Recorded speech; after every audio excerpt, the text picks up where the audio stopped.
these things up, or does it just come to you in a flash, flash, flash, flash, flash, flash, flash, flash, flash? Yes, because I'd like the sport to grow, okay? I'd like to see my athletes compete more often. What kind of sport has 2 events a year? Oh, man, you're fat.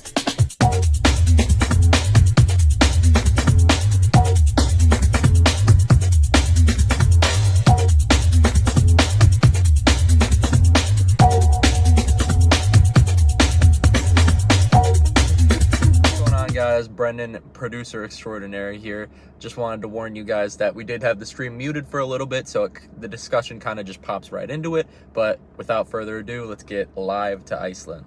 Sometimes like the emotional factor gets in the way where she's like, oh, my husband's speaking to me right now rather than like my coach, which can be a bad thing, but we've turned that into a really good thing. And I'm really, really proud of us for doing that. And it's made like our relationship stronger, our trust stronger. And it's made the coaching experience just like flawless, seamless. So there's no such thing, but like, it's pretty dang close. Yeah.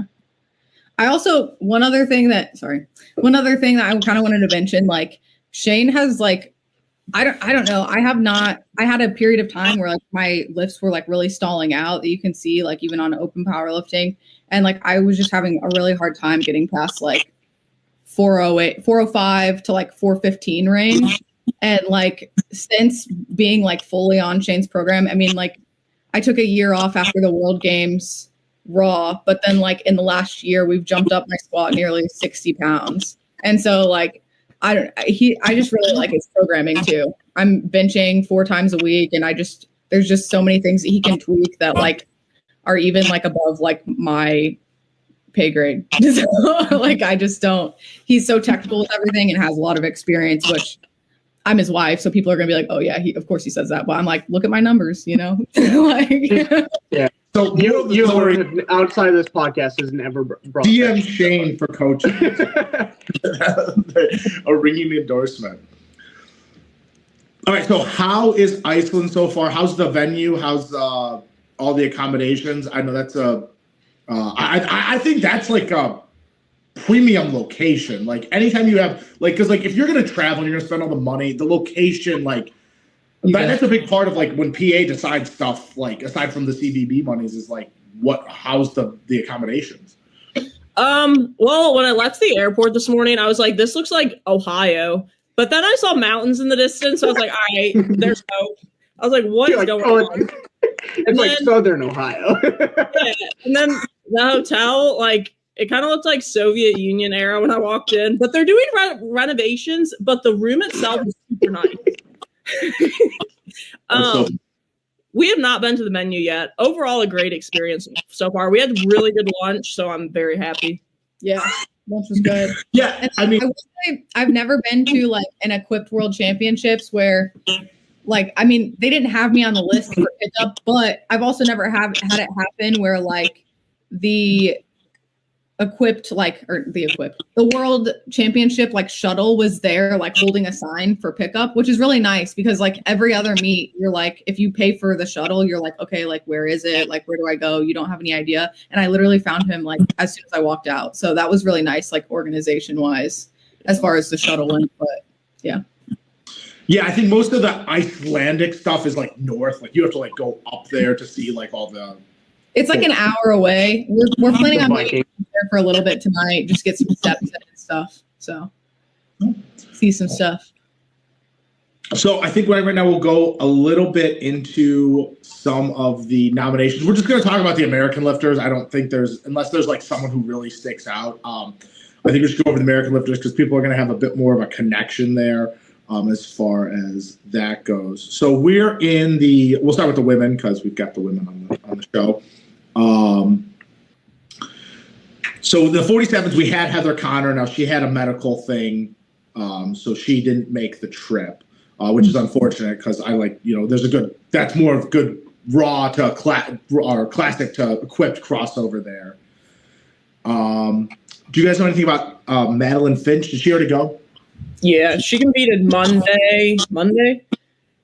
Yeah, we just got done with lunch with Ian Bell and Jean Bell and Alex Marr. So they said that she did really well, and I think she went 9 for 9 too, Did she? Yeah, so they said she performed really well. Okay, and then we have Kim who won. Now she was in the nominations were 555 and 555. Was it tight? Was the battle like really close? Because I know US typically has the edge on coaching. Let me check. We just got in like literally hours ago, so we're a little we're catching up too. Well, we are going to talk a little bit about Equipped Worlds. This is more about the personalities involved in the Equipped side. Patricia Sutherland. She's competing today. Yeah. But she's nominated 8th, so that'll be kind of an uphill climb for her. Now, moving on to the 69s. This is the one I talk about Kelsey all the time because I would love to see Kelsey on the classic side. Like that's what I would love to see that. I'm going to mention to Kelsey that you said that. I don't know that she would do that. No, I think she's way on the dark side. So I don't think that would ever happen. But I would, fever dream, love to see that. Kelsey, you want to make some money? Come do the Pro Duel. I got you. Actually, technically, you can do the Pro Duel equipped because we can score GL. I'll figure it out. You literally did not let another athlete do the Pro Duel equipped. Was it last year? So yeah, that was never going to happen. Never you out of your mind. Kelsey's like a rare exception. Who was that? Madeline. Who was it? Madeline. That competed Monday. Someone did bitch in a Facebook group about that, but that was never an option. No, I don't even. I think that was just like people were like, "Oh, can Equipped people do this too?" And I was like, "No." Not inclusive. Not at all. You have to clap your hands to do the Pro Duel. Ooh, okay. So Kimmy, she won based off body weight. Nice. So they both, her and Alessandra Cerniglario, they both totaled 562.5. Wow. So that was a coaching thing because did she pull second and then must have pulled. Kimmy pulled for the win basically then. Unless she did, yeah. The other girl deadlifted 195 and Kimmy pulled 202.5. And then the third place gal was at 552.5. So they were all like really close together. And she's from Chinese Taipei. Oh, okay. Okay. So she was the third nominated one that for Battle of it.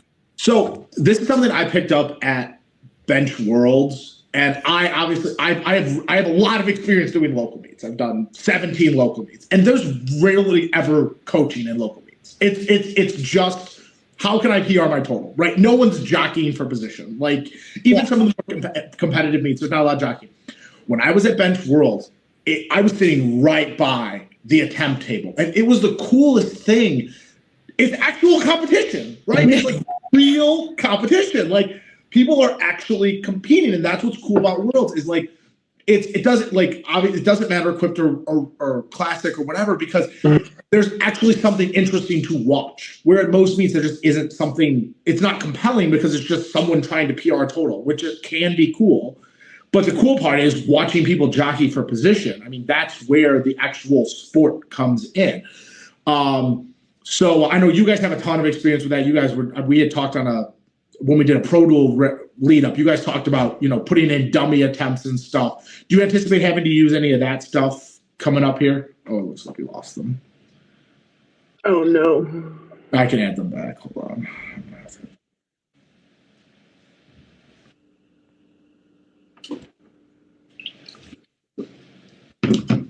Just us. Who would have thought? Yeah, they're dealing with hotel Wi-Fi. Look at us. Who would have thought? Yeah, look at us. Just you and me again. They should be able to exit and rejoin, though. Yeah, we'll give them a minute. You text them. It's pretty fast. All they have to do is leave and rejoin. Mm-hmm. Well, I guess to answer their question for them. Oh, never mind. They can answer. Oh, hold on. bring them back in. Fuck it. Is there a fire alarm? That's games. Okay, we'll be back. No, bring the phone with. Oh no. At the first. No, they got to bring the phone with. Well, if they join, they join. I guess you and I can just keep going. Yeah, absolutely. We don't know each other at all, though. So like, no. I hate okay, so you coach both of them. Was there any difficulties coming into prep for either of them? Really? No. Like up until last week, Kloie had an amazing prep. Like no problems whatsoever. We had some bench press difficulty, but we fixed that. Mary Jane, that was just and it really, by fix that, it was just a bad day. When you're wearing equipment, like if you're a quick lifter, like you understand, like if you think raw lifting's hard, like for like prep and stuff, like it takes a team for one, and two, it takes a lot of mental resilience because a lot of shit goes wrong. And since a lot of stuff goes wrong, like it's easy just to lose it. It just kind of like lose your mind and think everything's going to go to hell in a handbasket because like it might just be like, oh, my shirt wasn't pulled down like half an inch, which like legit, like that stuff matters. So getting squared away was really easy for both of them. And just recognizing what are real problems and what are just like technical things that we need to make sure that happen on the day of. So I think we got them back for a second. So I think the fire alarm is abated, but now they're jumping in and back, and they're back. Okay, here we go. Oh, I got to add them back into the show. Yes. Okay. There we go. Perfect. Okay, no fire. No fire. They have plenty of ice. They can just put it out. No big deal. We peed on it. We will get to that for sure. That will be that. Yeah. Is Yeah. I peed on it. Let me get this poll real quick and put it out. All right. Anyway, Shane was just talking about how if you don't pull your shirt down a half inch, that you might have a bad day. So he's really convinced me that equipment. No, like you might bomb out. Like there's a high chance that you just not. You might as well. Yeah, that happens.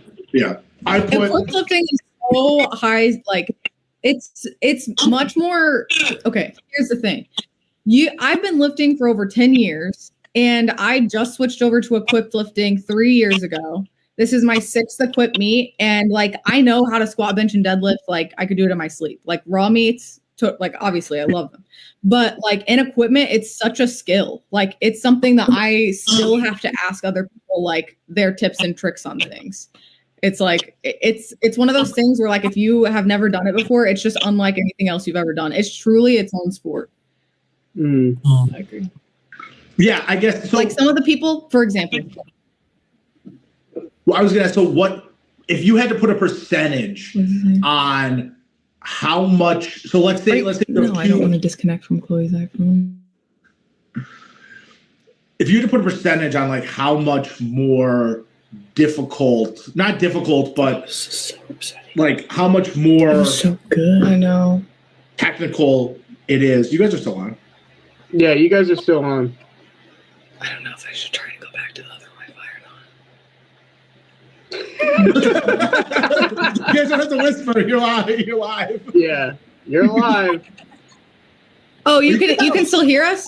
Yeah, are you on a phone or on a computer? We're on a computer. Should we do the phone instead? Do the phone. The phone is 10 times better. Okay. So you can stay on the computer, we'll but then open the phone and then try that, because then I can keep putting people on other grids. People are saying they can't hear the audio live. That was at the beginning. I had us muted. They're like, you can't hear anything. I'm like, oh, because we're muted. But aside from that, so, like what I was saying though, like for example, like people in like raw lifting who like squat, like I squat closer and like I come forward a little bit more in raw lifting. But, like the people who like are very like I don't know, have a lot of like variation in how they squat, and like maybe their knees will come up in between, like when they come up and stuff, like that just straight up will not work in equipment. So like you have to completely learn a different way to squat, and it really comes down to like mechanics, or like the suit will literally just eat you alive. Right. You have to stay more in the pocket, basically. Exactly. Now, do you feel like equipped can translate back more to classic, or classic translate more to equipped, or you just have to be basically equipped all the time? I think probably. I mean, I don't know, Shane. What do you think about that? Because he started In my equipped and then opinion- went to Raw. In my opinion, the elite powerlifter will do really well, and it'll really showcase who is really on their shit in equipment, and like Raw. So, but I feel like when you go back to Raw, you don't have to. It's almost like like it's like the equipment taper. Like you don't have to worry about anything Raw. Pause for a second so I can eject them.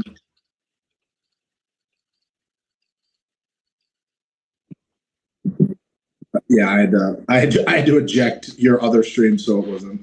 Yeah. Okay. So yeah, you guys' picture is much more clear, like way more clear. Yeah, we stopped doing Zoom. This software is just better because people's phones are usually a better picture anyway. All right, well, awesome. We're like stable now. It's great. But go ahead, Shane. I think you were. So it showcases the raw lifter's talent, but I think it makes the raw lifter better too. Because when they kind of go back into raw lifting, like it's pretty seamless. Like you don't have to because if you're still worried about like mindset and little cues and just all that stupid stuff going into equip lifting, like you have so many other things that you have to worry about in a suit, that like that stuff can really just destroy lifters. So I don't think it's for a beginner lifter. And if you do it and you are a beginner lifter, it's pretty hard, and you learn pretty quick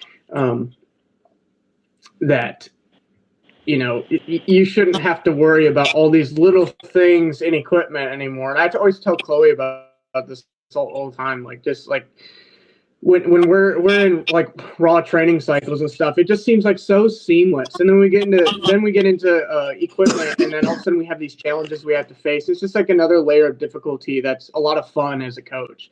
And then we go back to raw, and it's like, okay, well, let's see how strong we can get raw. And then we get back in the suit, and then we revisit like all these little things that we had problems with throughout the year for prep and stuff. So I think it definitely makes the raw lifter better.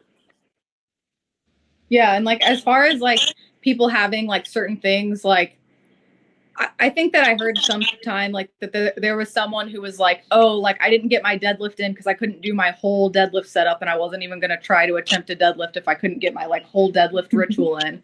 And like you just don't have that in equipped lifting. You know what I mean? Like it doesn't matter like if you have whatever amount of time, because I mean anything could happen. They could lose a knee wrap, and I can't be like, oh well, I can't set up just how I like to every time, so I'm not even going to try to do an equipped squat. Like no, like you got to go do it, which it should be the same way in raw lifting, but it just like really diminishes any minute things like, oh, if I don't shake my foot 3 times I can't deadlift, like it's just like you can. Oh, I'm not like, playing the right song, I can't play, I can't go squat. I feel like doesn't that cross both? That has to be both. That has. I mean, he just said a couple minutes ago that if his shirt isn't down a half an inch, then you might bomb out. So I think, I mean, that's not mutually exclusive. No, they're not the same issues. I use that as an example of like of how focused you have to be on things that are important.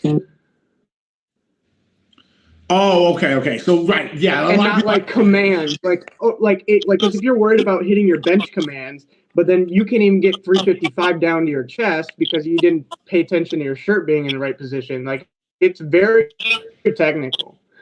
Yeah, but then also like you can't be standing there on the side like, oh, like it needs to be like, at some point in time you just have to be like, that's the right general area. We got to roll with it, rock with it, because we can't be sitting here like messing with it all day. You got stuff you got to go do, and like just prepping to get to the platform is so much more energy inducing for equipped lifting too.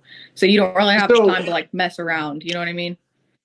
So like all the problems that a raw powerlifter will have, they'll have in equipment plus the shirts and the suits. So Right. if you can cancel out all the other stuff, it makes equip lifting a lot easier, and therefore I think it makes it a lot more challenging. So yeah. So I guess it makes the raw issues away. There are no raw issues. My big thing is actually I do want to talk about, because I think this is the important time and the people to have this discussion, is what is the future landscape of raw and equipped? Like, are they going to? I mean, I assume they're going to coexist, because I think Kloie, you mentioned that they're very popular internationally, and so like it's still going to exist. But like, in what form or fashion? Is it going to be where we use GL and equipped lifters compete against classic? Like what do you think the future holds for equipped lifting? Anyone want to go? I mean, if you have anything to do with it, Sebastian, equipped lifting will be dead. So I don't know. Well, no, so here you want to save it? I like made up scenarios. So like, you're right. So like, example, I'm the team powerlifting guy, right? But I still have like done thought experiments about how powerlifting can be successful as an individual sport. So like, it's the same thing here. It's like, what's the path forward for equipped? Does equipped need to be its own lane? Is there going to be some sort of hybrid crossover? Like, what is the any idea, scenario? Like, is this the current situation kind of just what it is? Like, what's that? Like, are you talking about on the US scene or the world scene? I mean, I think all of it in general. Like, is there going to be an equipped Sheffield? Is there going to be is Titan going to go run their own version? Like, what do you think can kind of help equipped?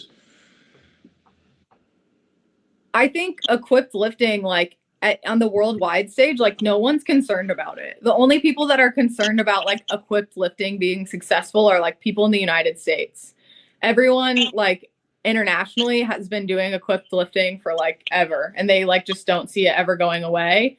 And they're happy with their equipped world championships and happy with the decades that they've had in the world games. And so just with raw lifting, we're hopeful maybe it'll get moved up to the Olympics, but I don't think anyone necessarily needs to see a pro scene for equipped lifting. And so maybe raw does become more of a pro scene in the United States or even internationally. But I think that equipped lifters will probably be content. I don't want to speak for everybody, but I think in general, most equipped lifters are content with competing at worlds and going to world games, because world games is just unlike anything you've ever experienced ever before in your life. Right. Yeah. So I mean, that is interesting.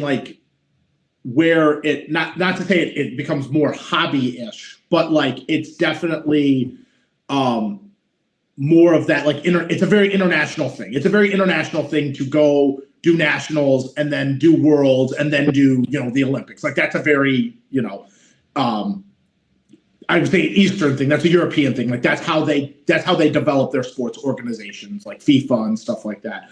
So I guess that's. I mean, yeah, I guess so. But you could say the same thing. You could kind of say the same thing about the sports in the Olympics, for the U.S. though, because you could have medalists in the Olympics that are only making $30,000 off of that medal. A lot of the Olympic athletes are getting most of their money from deals if they're big enough athletes. And so, I mean, you could even call the Olympic athletes hobby lifters or hobby athletes, even though they're in the Olympics. You know what I mean? So it's that all is one of the perspective based. Is that exactly what you're talking about? Yeah. Interesting. I am just for fun going to run a pro equipped meet. I already have that in my lexicon. I will do a pro equipped meet for funsies. I got to figure out how I want to do it, but we'll do something just to be a troll for sure. I'll make my return when you do that. No, it'll be this year. There'll be something this year. Oh, okay. I'm gonna start to do Shane returns equipped. Wait, what was that? Sorry. She said Shane returns equipped. I was Shane returns equipped. Yeah. No, we'll do something interesting. Maybe like a raw verse equipped challenge or something with GL, or we'll figure something out. The Anything to 2-day get pro duel, Oh, that's raw and equipped. You have to do both. you have to do both. oh. 1 day raw, 1 day equipped. Oh my god. Then you combine the points together, and then that's the That would be championship. wild. No, I would combine. I would take 3 and 3. 3 equipped, 3 raw. 1 day raw, 1 day equipped is crazy. That would be insane. No, them all on the same team. 3 equipped, 3 raw on each team. Same platform. Oh yeah, could do that. Yeah, I'll do stuff like that. That's fun. Absolutely. Anything fun at this point until all the money's raised. We're Anything fun. inclusive. We'll accept the raw lifters.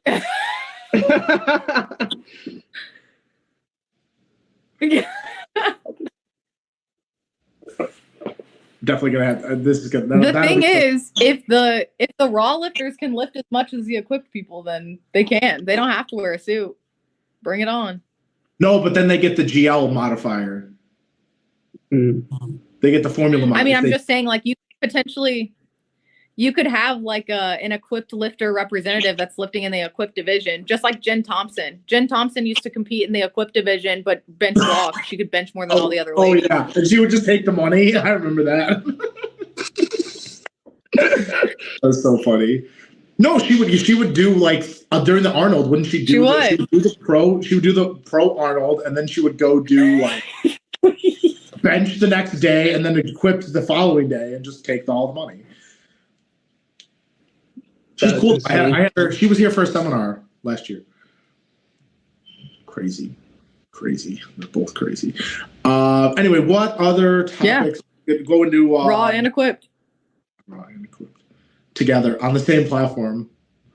I was gonna say raw unity, but that wouldn't be raw unity. That would be like,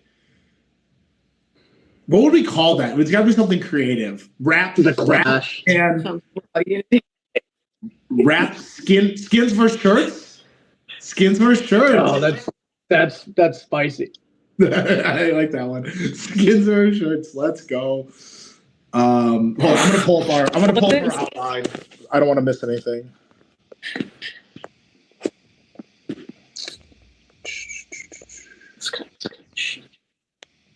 Where did I put that? Jared said he's finishing up training, maybe 10 to 15 minutes. Okay, cool. Yeah, we got time. Where are we at? We talked a lot. Shane, while he's working this out, do you want to talk about our last couple training sessions with me and Mary Jane? Oh. Did we talk about that while you guys were disconnected? We'll have to re-listen to the pod. Yeah. All right. I'm back. I just had to email to myself. We're back. This email. Great. All right. How's Iceland? Oh, Mary Jane, nice that you have clothes on this time. I forgot to say that. This is our last podcast. Chloe made sure I got dressed. Thanks, Chloe. No free tits today. Sorry, guys. Sorry, guys. It'd probably get you more views, though, so maybe I should have. All right, everyone, just. All right, okay. So I did want to talk. So for those of you, we got the pupper. For those of you who don't know, Chloe is a medical student, and she did a research project on urinary incontinence. And I know we didn't prep too much on that, but I did want to talk about that a little. And obviously, I think it like my perspective is obviously in terms of like mainstream sports and like professionalized sports. Like, what did your research yield like from that? Did you hear that? So my research was looking mostly into trying to correlate incontinence severity with musculoskeletal findings. So basically like seeing what motion preferences all the different parts of the body had. And we actually found a really big correlation with the atlantoaxial joint. So that's your C1 on C2. And with like rotation to the right at that joint, you're more likely to have increased urinary incontinence severity. And with rotation to the left at that joint, you were actually like that was correlated with a decrease in incontinence severity index score. And so the thought behind that is your vagus nerve runs through there and then communicates with the celiac. And there have been some research studies that have been conducted on animals that found with sacral nerve stimulation that there was actually a feedback mechanism between the sacral plexus and the vagus nerve. I know I'm getting really sciencey. I was going to say, now do it in English. It seems like, yeah. So basically, it seems like there's some other factors that are contributing to the severity potentially of the severity of urinary incontinence that people are having. And we also found some like dysfunctions in the lumbar and sacral areas that could be reflective of people bracing improperly also. So as far as things looking forward, bracing is definitely a piece to look at. Like if you're having trouble with urinary incontinence, definitely take a look at your bracing and make sure that you're supporting your pelvic floor well and not putting unneeded stress on your bladder. There are some really incredible like pelvic floor PTs that you can go to work on that. And then also like if you have a DO physician that you go to or a chiropractic would know like what the findings are that I'm talking about. They can take a look at my paper and try to look at those things on you and see if they can treat you and see if that'll make it better. There needs to be more research in terms of seeing if the dysfunctions that we found, if treating those would be helpful or not. But we did find that it correlated with the severity of incontinence that elite female powerlifters were having, which is pretty cool. Yeah, no, and it's like I've had personal training clients who like don't want to deadlift because of it. Like it's I know a lot of people like will now Wu-Tang, like especially at the high level. If you're a high level powerlifter, you're just gonna go for it. But like if we're trying to get more people into the sport, it is a barrier because what would happen is like they would get around that like 225 and they'd be making great progress and they'd be feeling great and they get to a certain level and they would like I was surprised how widespread it was, honestly. I've had 5 different in-person clients, and I don't do as much training as I used to, but like I was just so shocked how many people like were dealing with this. And so when I heard that you were doing this, I'm like, oh, we got to talk about it. Like what are the solutions? Are there things we can do? Because it for like obviously for high level powerlifter it doesn't matter, but like for a general person, they're just not going to deadlift. Like they just don't care. And I've had people message me on Instagram saying that they're like, I was getting ready to quit powerlifting until like I saw you do a study on this, right? And so like even just me putting the study out seems like it's helped some women be like, oh, like even the high level lifters are experiencing this, you know, like this isn't something for me to be ashamed of, because people don't know. If there's no literature on it and people don't talk about it, then people think that it's just them and, you know, they're embarrassed by it. So I hopefully just having like the exposure will help more females get into the sport. But outside of that, just learning how to brace properly, ask people that are experienced in the sport and maybe have experienced this problem also, see if they can make sure that you're bracing correctly. If you can find a really good like urogynecologist, have them do an exam on you, but you're going to want to like avoid bladder irritants. And unfortunately, bladder irritants are things like caffeinated beverages. Do you care if Mary Jane says a couple words about urinary incontinence too? Yeah. Yeah, so I actually did her study back a year or so ago because I've dealt with it like my entire lifting career, like 10 plus years. But that's a big thing. Like girls are way too embarrassed to talk about it. And so then they're like, oh, I'm not going to lift because I might pee myself. So I just try to be like open and honest about it with my little personal anecdotes and kind of put a little humor in it. Because I mean, what else are you going to do? So yeah.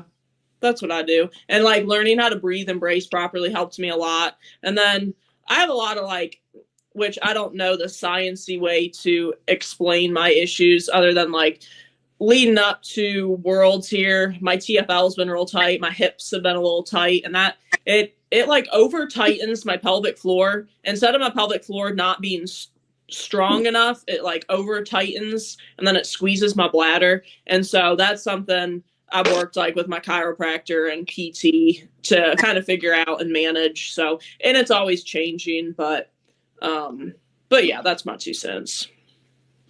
Yeah, so it's something that has some solutions that can be treated. Is there something that works better than other things that like people could potentially do at home, I guess?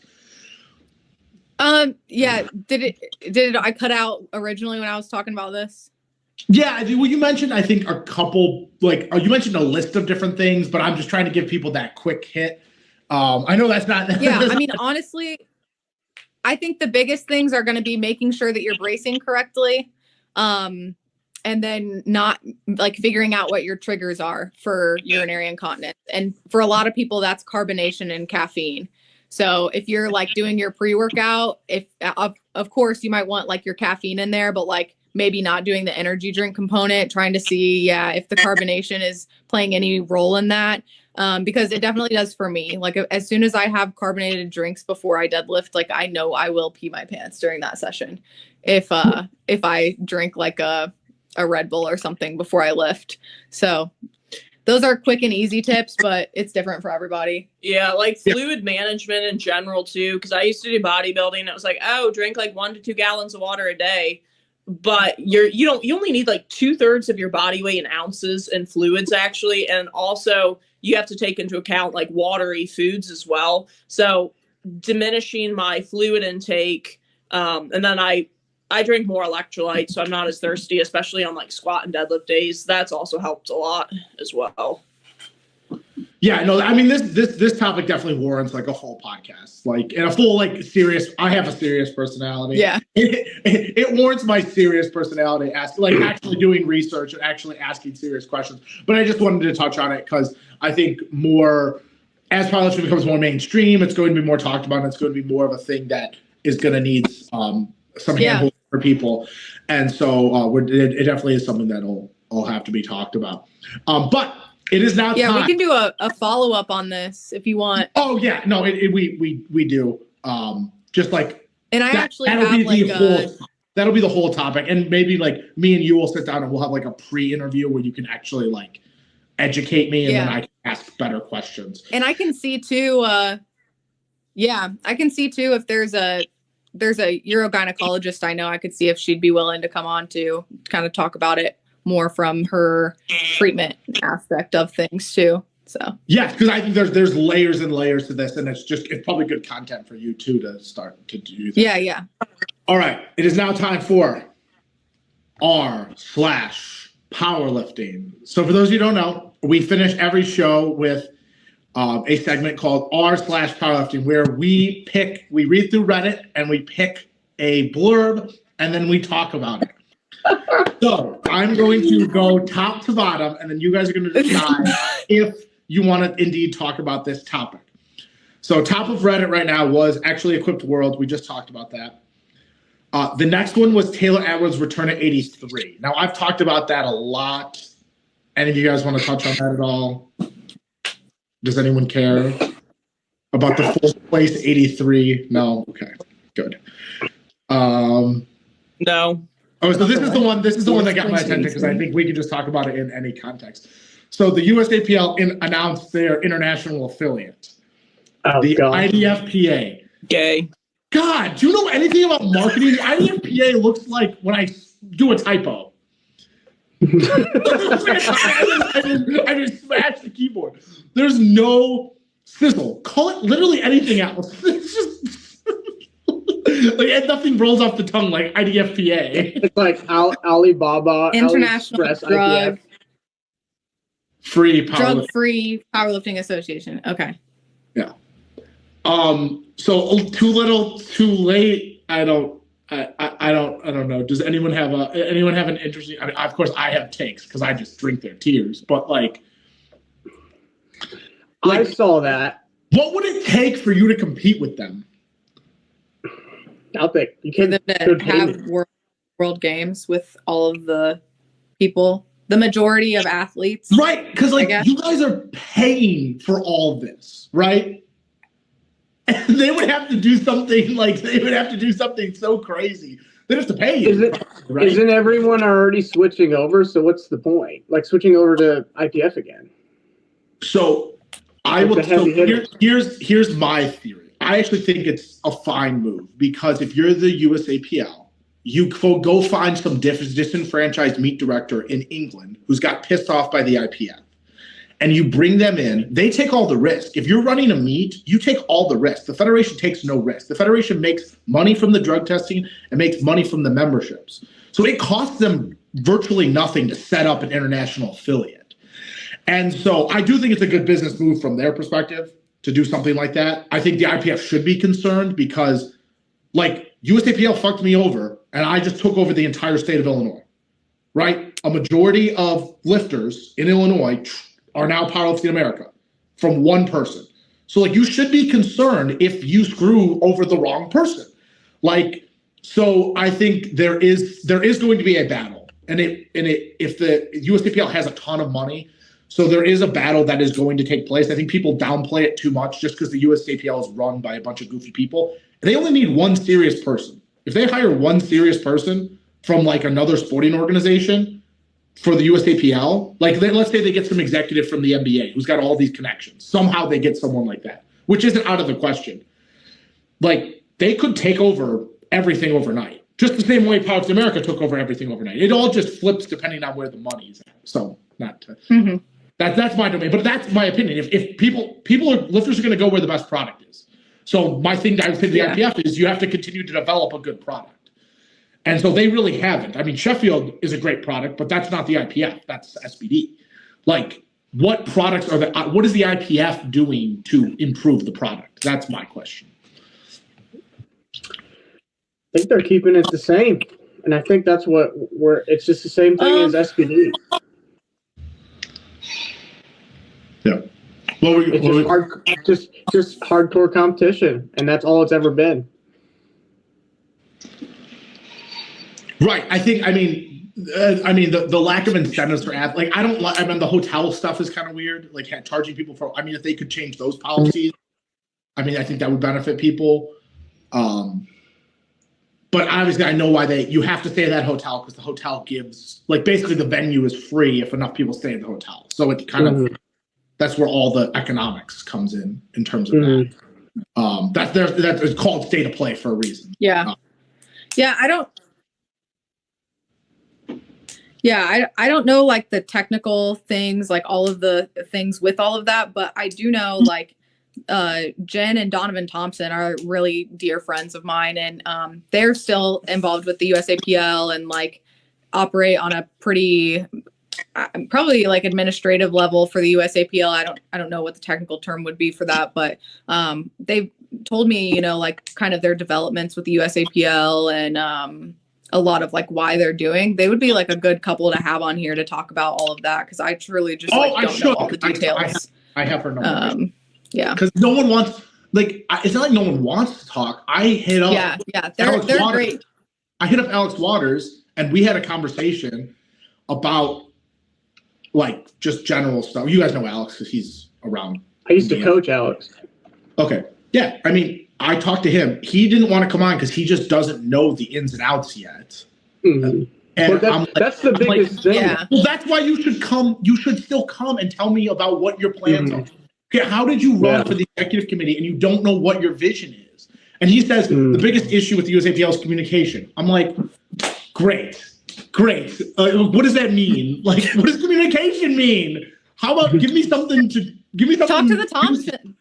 Yes, I should because they can make a case. Like I don't see the case. Yeah.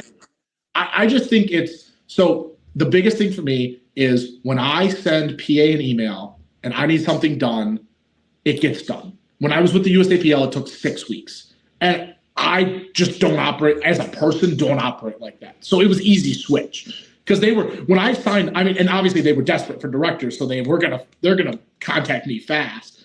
But like the speed of communication is the whole reason for it. I can sanction a meet and have it up in 3 days.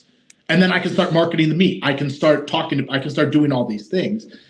And so I think that's an administrative thing. That's not a product thing at all. That's an easy fix to be better at communicating, basically. Yeah. So I guess he's Yeah. I think as far as us three are concerned as athletes and coach myself, we don't dip too much into it if we can help it. But I know a majority of powerlifters and coaches look for is going to be competition for sure. Yeah. And then how much are you going to give back to the lifter? And that's pretty much as far as we look into it. Yeah. Well, Other than that, we want to see whoever does that the most succeed. And, I feel like that pretty much sums that up. Well, I mean, I think we all have made assumptions, but I have hard data now. I did a survey. I got 156 responses. And everyone who's in the IPF for Politics in America says competition. Exactly what you said. They say competition, international competition. That's what they say. Everyone who's in the USAPL, they either say availability of meets, or the collegiate level. It's one of two things. Where did you guys put that? Availability of meets, which is true in some cases, and the collegiate level, which they still basically dominate, as you guys know, as Midland. Obviously, Midland will never. They're pretty set over there. Yeah. On the other. Yeah. But yeah, let me see if there's any other interesting blurbs we can. American Pro. Yeah, and as far as collegiate lifting goes,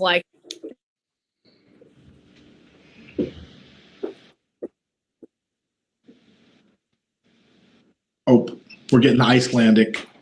Mm. All right, go ahead. I think you're back. You said as far as the collegiate level goes, and that's when you cut out. And as far as collegiate lifting goes, a lot of that, I remember when the shift happened from USAP.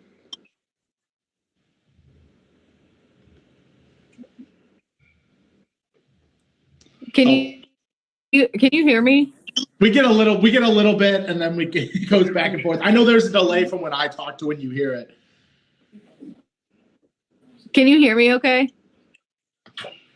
I can. Now Shane can? No, I can hear you. I mean, it's just back and forth. Shane, can you hear me? Back and forth. So I can hear you. Oh, no. Oh. Are we back? So Shane can't hear you, but I can hear you. I heard, are we back? I can hear her, but it's just breaking up. And now she's frozen. Okay.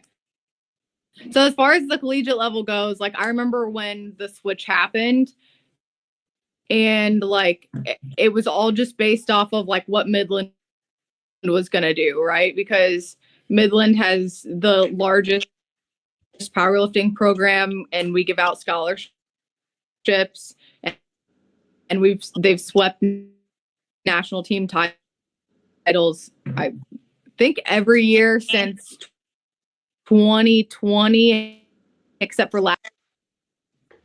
This has been tough. We're working with. Oh, now we finished. All right, we were talking a little about the collegiate level. I think she was going the direction. Midland basically dominated everything. They've got huge. I mean, what is that team? Yeah, until this last year, they've been pretty much dominating. And then I think what she was going to piggyback into is that one of the things that I feel like parallels is that who's elite and who's going where, and that decides a lot of stuff. Yes, right. And so what I've not secretly been working on, but what I've been working on in the background is, I'm trying to find a university that has a Title IX. So for those who don't know, Title IX means you have to have equal men and women sports. I'm looking for a school that has a Title IX issue that needs a women's sport that is willing to fund a program. So I have been hitting up tons and tons. I want a legit university. I want a legit Division I university. I want them to, a powerlifting program would be very affordable for them to launch. And so I have been talking with several programs. I'm trying to get them to launch I'm basically trying to build a legit program to help the sport in general, but it'll help powerlifting America too. So my vision for the collegiate level is the colleges need to run the collegiate level. The federations need to get the fuck out. Like the federations have no stake in the collegiate level because they're just going to fuck things up. What the college need to do is each of the coaches needs to be a member of the association, and the coaches need to elect their own director, and that director will run the collegiate level. They get to decide how they want things to run. And then guess what? If you're elite, you go to Powerlifting American Nationals, you go to Worlds, right? There's a different avenue. There's no reason a federation should be involved. It just mucks things up. I mean, I've heard stories where the coaches are all in unison. They all want to make nationals a team event, and then the federation shuts it down because it's a money thing for them. Like, well, at what like now you're just, now you're not even taking care of what the athletes and the coaches want. So I've been advocating. What was that? What makes it watchable? Why they're doing it? Yeah, no, I don't even care about what I know. I'm the watchability guy, and you probably think I'm not even coming from that perspective. I'm coming from who is responsible. Yeah. The college coaches are responsible. They need to decide. If they don't want to make their sport watchable, that's fine. The college coaches need to just be in charge, and then we can worry about watch. I think when I talk about watchability, I'm asking for federations and organizations to do very, very simple things, okay? You don't have to use all my ideas, right? Some of my ideas are crazy. Competing as often as I'm proposing is crazy. Like, that's a fundamental shift to the sport. The small things I'm asking people to do, make events shorter, make them fewer lifters, like, make them more competitive. Like, those are not big asks. Those are not heavy lifts, right? Does it mean everyone gets to play now? No. Not everyone gets to play at the professional level. Like 24 lifters in a flight is insane. It's a 5-hour meet. Like it's not practical. Yeah. So like, I would like to see small steps, not to get too far off topic. I would like to see small steps like that. Small steps like that would do huge things for the sport. Those other bigger leaps, like the reason I ask athletes to compete more often is because we need more content. We don't need more content right now. Right now, we need a couple more watchable events. And so we need to do that. You still want to make an individual sport? Fine. You don't want to go the team route yet? That's fine. Like, but you need like the common sense changes I'm asking for, like, should be easy to take place. Yeah. God forbid we have a tailgate before a meet. Oh no, drink beer and eat like that's not controversial. What's controversial about that? Get some food trucks, get a keg, and have a tailgate before your event. What people don't realize is Powerlifting America, USA, all those, they're nonprofits. So you have the ability to do so many things in a much more easy way than other organizations. Like, you can have alcohol at your events if you're a nonprofit. Like, you get discounts. You can do all these cool fundraiser things. You can use alcohol as your fundraiser. Like, you can do all these amazing things that people just don't seem to be too interested in. So yeah, it drives me absolutely nuts. If we do get them back, I think they have to go take a picture. Yeah, they won't be back. She just texted me. Because they gotta go take team pictures. So we'll chat for the next 5-10 minutes, and then we'll wrap it up here. Sounds good. But yeah, I mean, what do me and you do after every meet? we go drink a beer and have food. Like, it's just part of sports. Like, and I really all the meet directors do it, all the refs do it. Yeah, it's like, and that's a different part of it. I think what I'm asking for is the fan part of it. Like, if you're a fan, right. Like, if you roll up to you see what I do with my local meets. Like, when it's nice out, I have a bunch of yard games out there. I've got, I'm gonna have a food truck at every meet. I found a good food truck. I'm gonna have a food truck at every meet. Like, it's just about having a good time, because powerlifting can be boring, especially at the local level. It can be very boring. Yeah. And so having reasons for parents to bring their kids and hang out and do some stuff. Like I'm going to do a moon jump for the state. I'm going to do a couple moon jumps for the state meet. I'm going to turn it into a big thing. And I think like those things are the little things I want to ask for in terms of other stuff. And I could 100%, agree with that. Cause like I am by no means a sports fanatic. Okay. Like I used to be, but like, for example, I'm going to the Notre Dame this Saturday. Notre Dame game this Saturday with my family and friends. And, I get to spend quality time with my family and friends. And we get to drink and we get to have some good food. And we just get to enjoy stuff. Am I going to enjoy the game? Absolutely. But there's going to be times like I went to a Colts game. Hold on, here. I got a good. This isn't mean or anything. I got a good question for you. Can you name one Notre Dame player? No, I don't know because I'm not a sports. I'm not saying that's the point. The point is like you could care less who's playing. You don't know anyone who's playing. But you're still going. That's what powerlifting needs. Yeah. I played football for 9 years, and like I was super into it, but I'm not now. But now that I'm gonna go, like I'm gonna have a good time and watch a good game and understand the game and all that stuff. But like same thing with powerlifting, I think it should be that way too.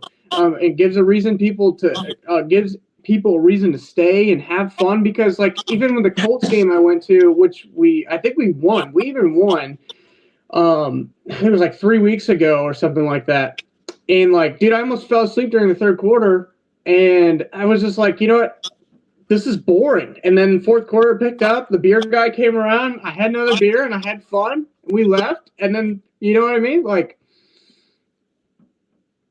yeah, I think powerlifting is also even better because you're literally there and you're just watching someone lift just at the pro level insane amounts of weight. And so it can be a little more engaging. You can be a little you can be closer to the action and like you can see like that there. And I think if you just package it right, people will come and watch and enjoy. And obviously there's fandom, you're fans of your team or your favorite player or favorite lifter. So yeah, I mean, I think the problem is we're on board, right? We know, like we're fine. Like we're not the people who we have to convince. Right. Yeah. And you know what I found is a lot of times it's not like people are unwilling to do the stuff. It's that people sometimes don't ask or don't have the capacity. Like I'm obviously heavily involved in PA. And so a lot of times we want stuff to happen and it's just not possible because there just isn't enough will. There's not enough want to. Like, I'll stick my nose in anything. Like, I'll fuck it. I called up DraftKings, bro. I sent a cold email to DraftKings. Like, I'll stick my nose anywhere. Like, I don't care. Of course, they're gonna say no 99% of the time, but that 1% could really change everything. So, I think it would be cool to see more people stick their nose in and try to get some stuff going. Like, there's no reason I shouldn't be able to buy. I heard a story that USAPL had a bar one year. They sold all the liquor. They sold all of it. Were you at that one? At that national? It could have been, yeah, more than likely. If it was pre-split, then I definitely was there. But if it was post, I plead fifth. Yeah, it was a pre-split. I heard a story that they sold all the alcohol. Like, that's what they did. It's a good time. This sounds like a good time.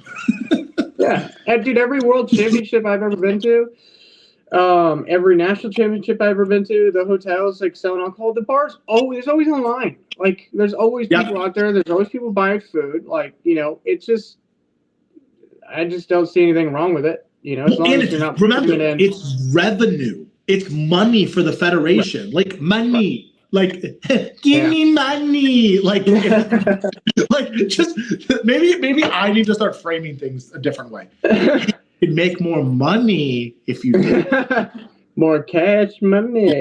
Exactly. Well, that's another problem too. So remember, no one gets paid, right? No one makes, if we sell a bunch of alcohol, no one makes any money. So like at Powerlifting America. So like there really isn't an incentive. There's no reason. So like I guess that may be part of the issue as well. Whereas like if I host something here, I make a cut or I get something if I do something. When I do that. All right, well, this was good despite the technical the interesting. Yeah, well, international travel. Yeah, no, I want to make sure it's not the systems that we have up here. I know some. I don't know. The system's great. The clarity's good. Audio's good. Yeah, I did have us muted at the beginning, but we're all looks like we're good now. All right, so I think we're gonna wrap things up here. This was Listen for Commands. That's Shane. That was Mary Jane. But other than that.